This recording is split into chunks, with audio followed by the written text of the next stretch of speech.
Welcome dear rockers, कैसे हैं आप सभी दोस्तों। आज कोई इंट्रो नहीं होगा, आप बस मूवी को देखिए। कहानी की शुरुआत में हम देखते हैं कि रशिया के कुछ साइंटिस्ट जीटा नाम के एक लड़के पर कोई एक्सपेरिमेंट करने वाले होते हैं, क्योंकि उन्हें ऐसा लग रहा होता है कि जीटा के पास कुछ अलग ही सुपर पावर्स हैं। लेकिन एक्सपेरिमेंट शुरू करने से पहले ही जीटा वहां से भाग जाता है। तभी सभी सोल्जर्स जीटा को पकड़ने के लिए उसका पीछा करते हैं। जीटा अपनी जान बचाने के लिए तेजी से भाग रहा होता है। तभी वो देखता है कि ट्रेन उसके सामने जा रही है। जल्दी से जीटा उस ट्रेन में चढ़ जाता है, जिसके बाद रशियन सोल्जर्स चाहकर भी जीटा को पकड़ने में नाकामयाब रहते हैं। फिर हम देखते हैं कि जीटा ट्रेन के अंदर एक आदमी की तस्वीर बना रहा है, और ये आदमी कौन है इसके बारे में हमें मूवी में आगे पता चलेगा। इसके बाद जीटा ट्रेन में बैठकर गोवा में आ जाता है, क्योंकि जहाँ पर ये एक्सपेरिमेंट हो रहा होता है वहाँ से इंडिया का बॉर्डर काफी करीब है। अब गांव में हम फ्रांसिस एंड कॉल्ट नाम के दो बाउंटी हंटर्स को देखते हैं, और दोनों ही अच्छे दोस्त हैं। अगर आपको पता ना हो तो बाउंटी हंटर्स उन लोगों को कहा जाता है जो पैसे के बदले में पुलिस ऑफिसर्स का काम करके देते हैं। यानी कि पुलिस ऑफिसर्स इन लोगों को क्रिमिनल्स को पकड़ने के लिए पैसे देते हैं, समझ गए,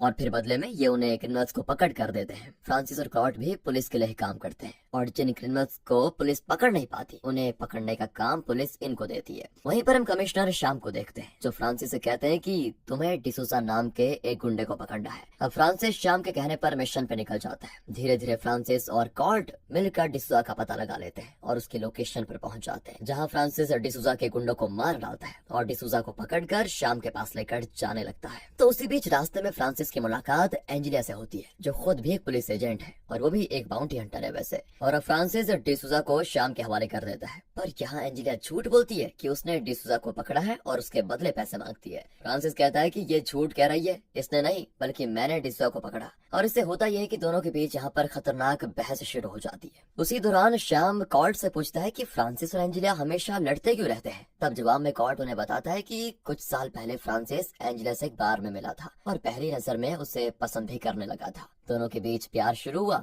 लेकिन एक दिन पता नहीं क्या हुआ, उनके बीच लड़ाई हो गई, जो कि दोनों के अलग होने की वजह भी बनी, और तब से दोनों हमेशा अलग ही रहते हैं। अब हम दोस्तों रशियन सोल्जर्स को देखते हैं, जो अपने कमांडर रेयान को ये बताते हैं कि उन्हें जीटा का पता चल गया है और वो गोवा में छुपा हुआ है। तो इस पर रेयान उन्हें कहता है कि किसी भी हाल में जीटा को वापस लेकर आओ, हमें उसकी बहुत जरूरत है। जिसके बाद वो सोल्जर्स जीटा को वापस पकड़ने के लिए निकल जाते हैं। अब दूसरी तरफ श्याम फ्रांसिस और एंजेलिया को एक नए मिशन के बारे में बताता है, जहाँ उन्हें जॉन नाम के गैंगस्टर को पकड़ने का काम दिया जाता है, और साथ ही ये भी वार्न किया जाता है कि तुम्हें जॉन के भाई कंबूटा से बचकर रहना होगा, क्योंकि कंबूटा जॉन से बहुत प्यार करता है, और अगर कोई जॉन के खिलाफ जाए तो कंबूटा उसे बर्दाश्त नहीं कर पाता। साथ ही लोगों को ये भी कहा जाता है कि जो पहले जॉन को पकड़ कर लेकर आएगा उसे 10 लाख रुपए मिलेंगे। और इसको सुनते ही दोनों जॉन को पकड़ने के लिए निकल जाते हैं, और ये एक तरह से फ्रांसिस और एंजेला के बीच रेस की तरह होता है दोस्तों। मतलब कि जॉन को पहले कौन पकड़ेगा, कौन अपने आप को सबसे पहले साबित करेगा, और कौन बनेगा 10 लाख का विनर। आगे फ्रांसिस जॉन के बारे में इन्फॉर्मेशन कलेक्ट करता है, जबकि दूसरी तरफ एंजेलिया चिल कर रही होती है, जैसे कि उसको सब कुछ पता हो,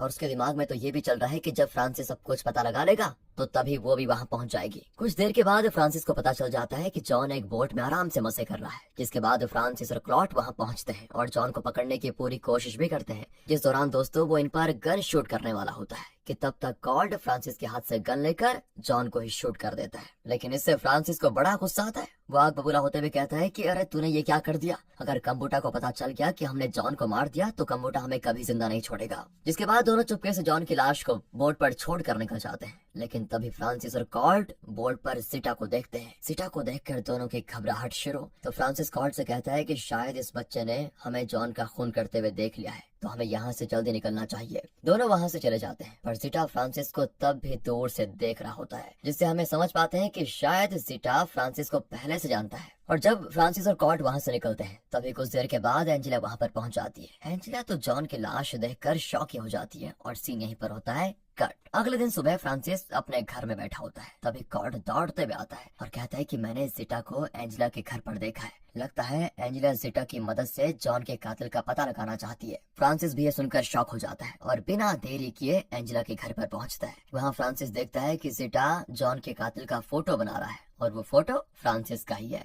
फ्रांसिस भी बिना वक्त गंवाए जीटा को अपने साथ लेकर निकल जाता है ताकि अब वो और किसी को सच ना बता पाए। वहीं एंजेला भी फ्रांसिस को रोकने की कोशिश करती है पर वो उसकी एक नहीं सुनता। आगे फ्रांसिस, कॉल्ट और जीटा एक कार में जा रहे होते हैं, तभी जीटा को अचानक उल्टी होने लगती है और उसे सीज़ियर अटैक आ जाता है, जिसको देखकर फ्रांसिस घबराहट में तुरंत जीटा को हॉस्पिटल लेकर जाता है। तो वहाँ डॉक्टर फ्रांसिस को बताती है कि जीटा के सर पर गहरी चोट है, उसके शरीर पर कुछ अजीब एक्सपेरिमेंट्स किए गए हैं। फ्रांसिस इसे सुनकर डर जाता है और उसे अब जीटा की चिंता होने लगती है। वो कॉल्ट के साथ मिलकर जीटा के माँ बाप का पता लगाने का फैसला करता है। आगे कुछ देर के बाद जीटा थोड़ा ठीक महसूस करने लगता है और जब वो जीटा को घर लेकर जाते हैं तो देखते हैं कि घर आने के कुछ देर के बाद ही जीटा दीवार पर कुछ अजीब सी ड्राइंग्स बना रहा है, जिसको देखकर फ्रांसिस को अलग अलग विजन्स आ जाते हैं जो कि ज्यादा क्लियर नहीं होते। वैसे इस दौरान जीटा फ्रांसिस के काफी क्लोज हो जाता है। उसे बेड पर सुलाने के बाद भी वो बार बार वापस फ्रांसिस के पास ही आ जाता है। तो फ्रांसिस आखिरकार जीटा से पूछ देता है, क्या तुम्हें भूख लगी है बेटा? जीटा हाँ में जवाब देता है। इसके बाद फ्रांसिस और कॉल्ट उसको एक रेस्टोरेंट में लेकर जाते हैं। तभी एंजेला वहाँ पर आकर चुपके से फ्रांसिस को हथकड़ी लगा देती है और कहती है कि अब तुम यहाँ से नहीं भाग सकते। कुछ ही देर में यहाँ पर कम्बूटा पहुँचने वाला है और वो तुम्हें हमेशा हमेशा के लिए खत्म कर देगा। फ्रांसिस फिर हथकड़ी तोड़ने की कोशिश करता है लेकिन कामयाब नहीं हो पाता। तभी दोस्तों कम्बूटा अपने लोगों के साथ रेस्टोरेंट में आ जाता है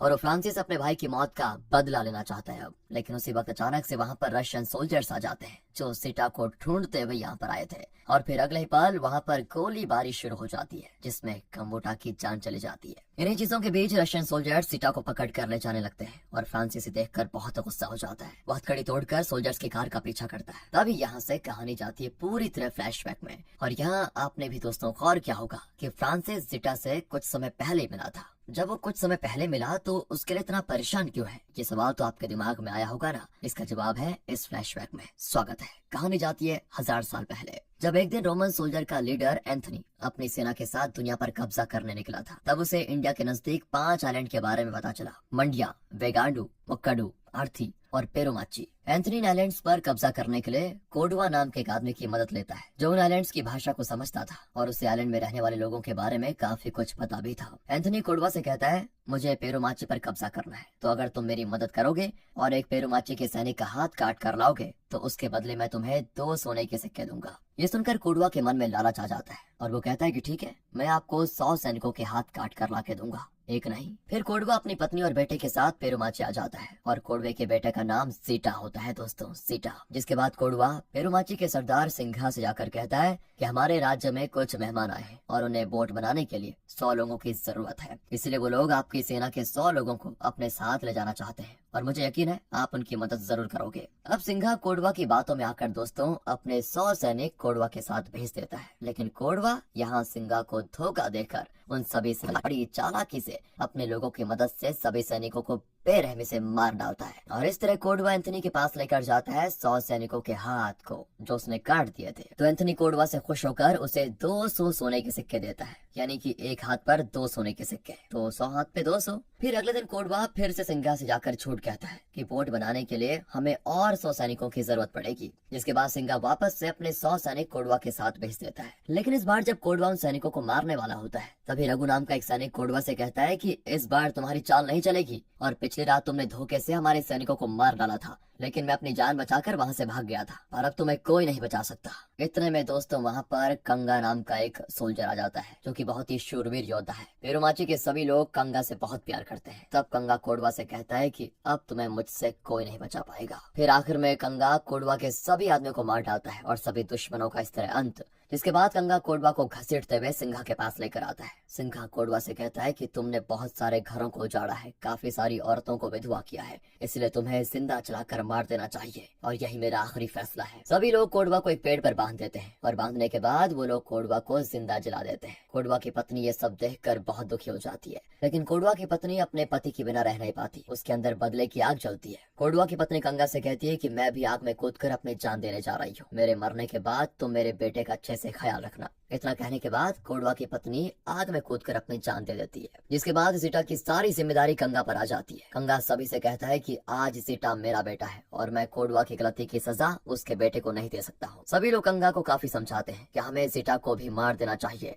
लेकिन यहाँ कंगा किसी की बात को नहीं मानता और कंगा ने जीटा की माँ से जीटा का ख्याल रखने का वादा जो किया था उससे ही वो निभा रहा है। तब एक दिन सभी बच्चे जीटा का मजाक बना रहे होते हैं, तभी वहाँ पर कंगा आ जाता है। कंगा सभी बच्चों से कहता है कि जीटा तुम्हारा दोस्त जैसा है, इसलिए तुम्हें जीटा का साथ देना चाहिए। उसके बाद कंगा सभी बच्चों को तलवार सिखाने लग जाता है, साथ ही साथ वो जीटा को भी अच्छे से सिखाता है तलवारबाजी। अब हम एंथनी को देखते हैं और कोडवा के मरने के बाद एंथनी सोच में पड़ जाता है कि आखिर पेरुमची पर कब्जा कैसे करूं। तभी मंत्रा नाम का एक आदमी एंथनी के पास आता है। मंत्रा एंथनी से कहता है कि अगर तुम्हें पेरुमची पर कब्जा करना है तो तुम्हें अराथी का सहारा लेना चाहिए, क्योंकि अराथी और पेरुमची के बीच काफी समय से लड़ाई चल रही है। अब एंथनी अराथी के सरदार से मिलने जाता है। अराथी के सरदार का नाम है उदीरन। अराथी के लोगों के अंदर दया नाम की चीज नहीं होती, और साथ ही साथ उदीरन के 3 बेटे होते हैं। उन तीनों का नाम थुप्पन, अगासन और अरकलन और अरकालन होता है। तब एंथनी अराथी के सरदार उदीरन से कहता है कि देखो, मुझे पेरुमची पर कब्जा करना है, अगर तुम मेरा साथ दोगे तो मैं तुम्हें बहुत सारे सोने के सिक्के दूंगा। फिर उदीरन एंथनी का साथ देने के लिए तैयार हो जाता है। अब दूसरी ओर कंगा को ये बात पता चल जाती है कि उदीरन के लोग पेरुमची पर हमला करने वाले हैं, इसलिए कंगा युद्ध की तैयारी करने में लग जाता है। इसके बाद उदीरन अपने बेटे थुप्पन और अगासन से कहता है कि देखो,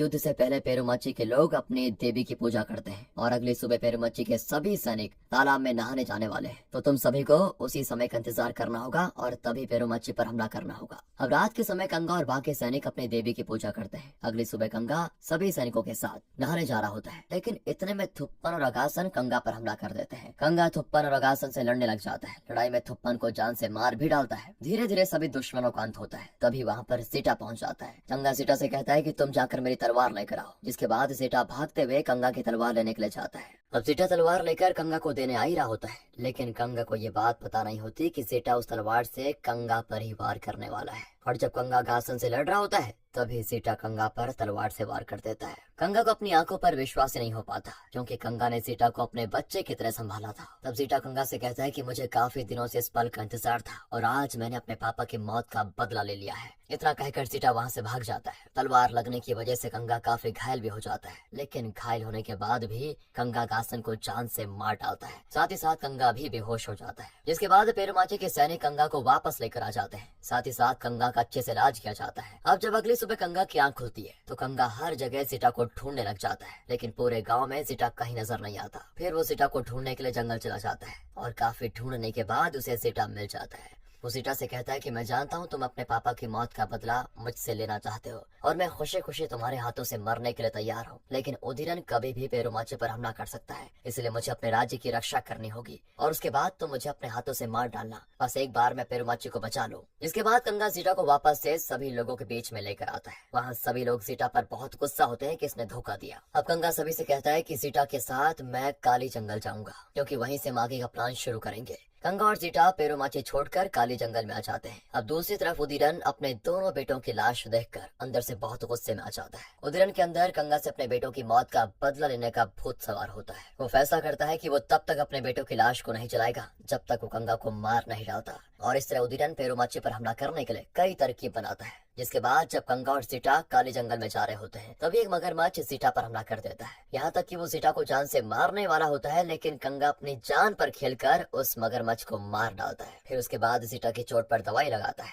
यानी कि कंगा सीटा का ध्यान एक बाप की तरह रख रहा था। कंगा को सीटा से काफी ज्यादा लगाव हो जाता है, लेकिन अभी भी सीटा को अपने बाप की बहुत याद आ जाती है। कंगा भी सीटा के माँ बाप की मौत का जिम्मेदार खुद को ही मानता है। अब यहाँ से एंथनी को देखते हैं। एंथनी उदीरन से गुस्से में कहता है कि तुम्हारे सारे बेटे एक नंबर के निकम्मे हैं और मुझे तुम्हारी मदद की कोई जरूरत ही नहीं है। ये सुनकर उदीरन एंथनी पर बहुत गुस्सा हो जाता है और एंथनी को जान से मार डालता है। जिसके बाद उदीरन अपने बेटे अरकलन को पेरुमची पर हमला करने के लिए भेज देता है। अब सिंघा दोस्तों अपने सभी सैनिक से तैयार रहने के लिए कहता है, क्योंकि उदीरन कभी भी पेरुमची पर हमला कर सकता है। तभी कुछ लड़कियां सिंघा से कहती है कि हम जंगल में सूखी लकड़ी लेने के लिए जा रहे हैं। सिंघा उन लड़कियों से कहता है कि तुम लोग संभल कर जंगल में जाना, क्योंकि जंगल में काफी कोहरा है इस समय। फिर सभी जंगल में लकड़ी लेने के लिए चले जाते हैं, पर रास्ते में अरकलन उन लड़कियों पर हमला कर देता है, यहाँ तक कि कुछ लड़कियों को जान से भी मार डालता है। लेकिन वो लड़कियां डरती नहीं, सभी लड़कियां मिलकर अरकलन के सैनिकों से लड़ जाती है। और उन लड़कियों को लड़ना दोस्तों कंगा ने सिखाया था। वो लड़कियां एक एक करके अरकलन के सभी सैनिकों को मार डालती है। साथ ही साथ वो लड़कियां मिलकर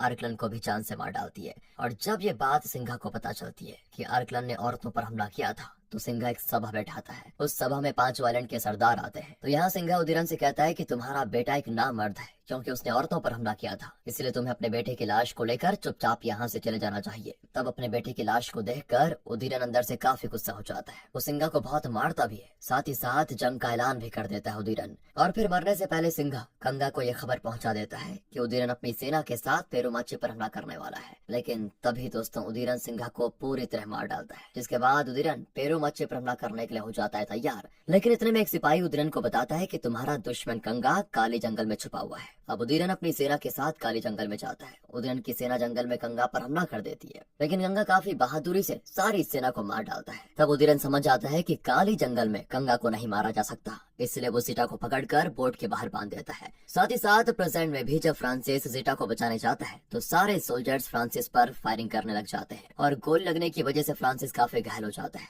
लेकिन गोली लगने के बाद भी फ्रांसिस उन सोल्जर्स का पीछा करने में लगा होता है। वो सोल्जर्स भी जीटा को प्लेन में बैठाकर ले जाने लगते हैं। फिर जीटा को बचाने के लिए कंगा भी उदीरन की बोट पर आ जाता है, जिसके बाद कंगा देखता है कि उदीरन ने जीटा को बोट के बाहर रस्सी से लटका दिया है और अगर जीटा पानी में गिरता तो उसे समुद्र की भयानक मछली हमेशा के लिए मार देती। इसलिए कंगा जीटा का रस्सी पकड़ लेता है और इस चीज का फायदा उठाकर उदीरन कंगा को बहुत मारता है, पर कंगा मार खाने के बाद भी जीटा की रस्सी नहीं छोड़ता। दूसरी तरफ जब प्लेन जीटा को लेकर जा रहा होता है तभी फ्रांसिस प्लेन में आ जाता है। सारे सोल्जर्स फ्रांसिस पर गोली चलाते हैं। फ्रांसिस उन सोल्जर से लड़ने लग जाता है, पर गलती से फ्रांसिस का पैर फिसल जाता है और फ्रांसिस प्लेन के बाहर जाकर लटक जाता है। यहाँ सीधे हम कंगा को देखते हैं। उदीरन कंगा को बहुत ज्यादा मारता है, पर जीटा कंगा को मार खाते देख नहीं पाता, इसलिए जीटा अपनी रस्सी खुद ही काट देता है और सीधे समुद्र में जाकर गिर जाता है। जिसके बाद समुद्र की खूंखार मछलियां जीटा को खा जाती है और ये देखकर अंदर से कंगा बहुत दुखी हो जाता है। कंगा फिर गुस्से में उदीरन को तड़पा तड़पा कर मारता है और इतना मारता है कि उसे समुद्र में फेंक देता है। समुद्र की वही मछलियां उदीरन को भी जान से मार डालती है। कहानी आती है फिर से प्रेजेंट में, जहाँ पर हम फ्रांसिस को देखते हैं, जो कि उस जन्म में दोस्तों कंगा था और जीटा उस जन्म में जीटा ही था। आगे यहाँ जब सोल्जर जीटा को ले जाने वाले होते हैं तभी कंगा यानी कि फ्रांसिस उन सोल्जर से लड़ने लग जाता है। कंगा यानी कि फ्रांसिस एक एक करके सारे सोल्जर्स को जान से मार डालता है, जिसके बाद वो जीटा को गले लगाता है और इससे हम समझ पाते हैं कि उसे भी अपने पास्ट की बातें याद आ गई है।